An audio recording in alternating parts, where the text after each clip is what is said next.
So It's been a minute. haven't you? Yeah. Been stuck on an island for the last 5 years. How was like overall? How was Hawaii? Like, would you go back? Yeah. Hawaii's awesome. Like the cultural differences are insane, and like the way of life on an island is completely different. But it also depends on your personality, because you could be the person where like, which me, right? So like, I love nature, right? So like going to the beach isn't really my thing though, because like I hate sand. I hate having sand all over me. I'm like it's like weird.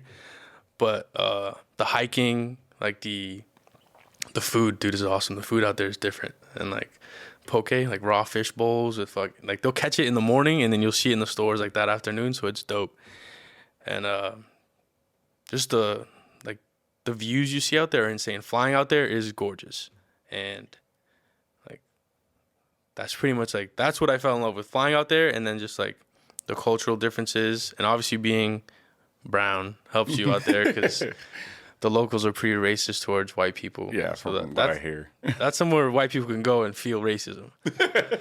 I'll tell you a quick story about. So we went to Maui, and it was me and a couple of my boys. We're all pretty diverse. So we have like a couple white dudes, and then like the rest of us were like colored, and then brown, whatever, Hispanic. So we were just chilling. We went to Maui, and there's like this thing called the Road to Hana. So it's like a road on like the coast of the island of Maui. Maui's bigger than Oahu, but you can legitimately like drive like around the whole island, and it's dope. Like there's like apps so you could download. So it'll be like if you stop here, there'll be a waterfall. So we were like stopping everywhere. Halfway point, there's this dope ass fucking banana bread spot. Best banana bread I've had in my life. It's awesome. But there's this chicken spot at like the close to the end of the road, and it's like famous. Been on TV shows, like all the Discovery stuff. Like this is somewhere you have to stop and visit if you ever hear. Blah blah blah. So obviously the Road to Hana took us a while, but we got there late and they were closed. And we like pulled up, and the dudes are like cleaning up everything, and we were like, "Yo, like, can we get some?" And they were like, "Nah, we're closed. Like this and that. Like just leave. If you go down the street over there, there's some food." And then for some reason it came up, and he was like, "Where you guys from?" And we were like, "Oahu." And he was like, "Oh, wow, no, come in, like, we'll help you guys out, like this and that." And I was like we all noticed in the car like how different their attitude towards us changed, just because we said we were from Oahu, another island, even though like a couple of us were like white, and then I look pretty Samoan sometimes. Like people have mistaken me for being a local. Right. But their attitude completely changed once we said we were from another island in Hawaii, and they were like, "Nah, man, we got you. Like, we'll take care of you. Like, come here and everything." But that's somewhere where you could notice like the cultural separation, and like the locals really do kind of hate how much the military and like tourism infiltrates like their society over there. Well, I mean, that came partially. I guess the hatred towards America, and specifically like the Marine Corps as a whole, was due to like what occurred back in like the 30s and 40s. There, like, it was kind of just, for lack of a better term, like what happened to the Native Americans happened to the Hawaiians. Like we kind of just went there, saw their resources, and then just kind of like slowly, but like very aggressively, kind of just like took over. Yeah. And they didn't really have any say about it. So I mean, I can understand where that hatred comes from. Yeah. Like people think COVID in the States was bad. Right. COVID in Hawaii was like awesome. Like, well, Hawaii and Florida. COVID didn't exist in Florida. I mean, COVID existed in Hawaii, but like, remember we went to Yuma?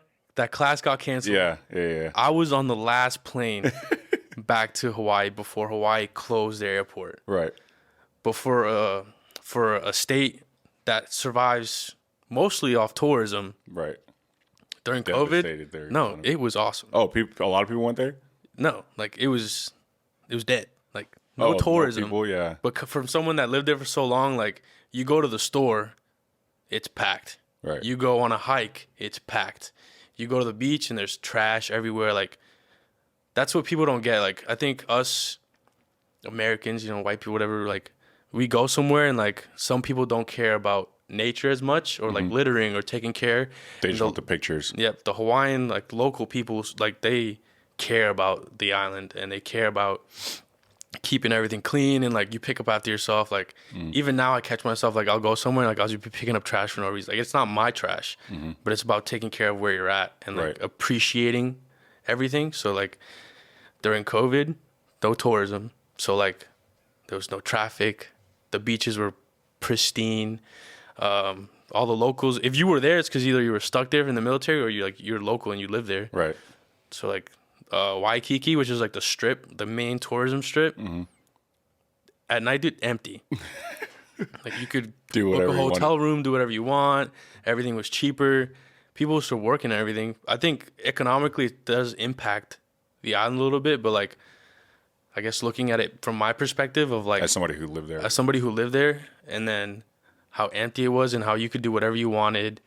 The hikes weren't packed. Like there's hikes where like you have to go like upstairs and you'd be like elbowing people because you're people coming up, people coming down, and it's just always packed. And like I feel like there should be a way to maybe regulate how much tourism goes in and out, but obviously money talks. So like no one's gonna be like, we're gonna cut. It's also just it's another state. Yeah. Like if you regulate the tourism in that one state, it sets a precedent for all the other ones.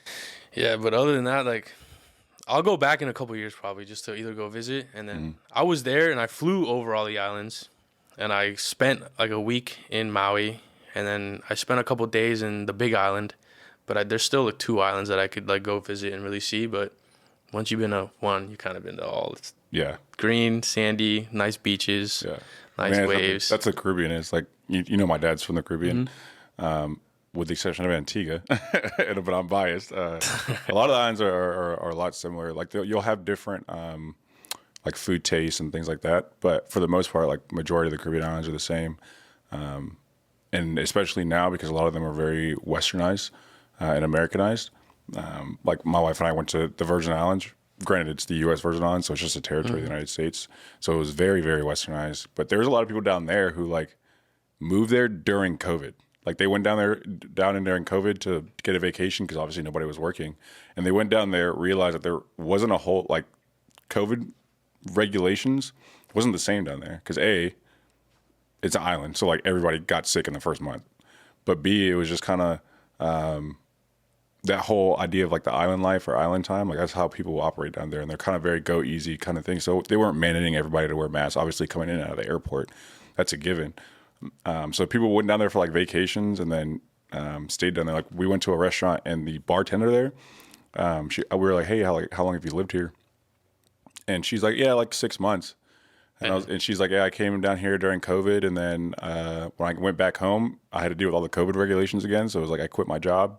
Or she's like, I saved up enough money, quit my job, and moved down here. And the cost of living isn't too bad down there either. Like she said that you pay a lot for water and electricity, but for the most part, like the housing cost is not a lot down there. Cost of living in Hawaii is insane. Yeah, I think I read an article where it was like $6 for a gallon of milk. Yeah, because everything's imported. But I'm talking like even like, so you know, my dad's in like the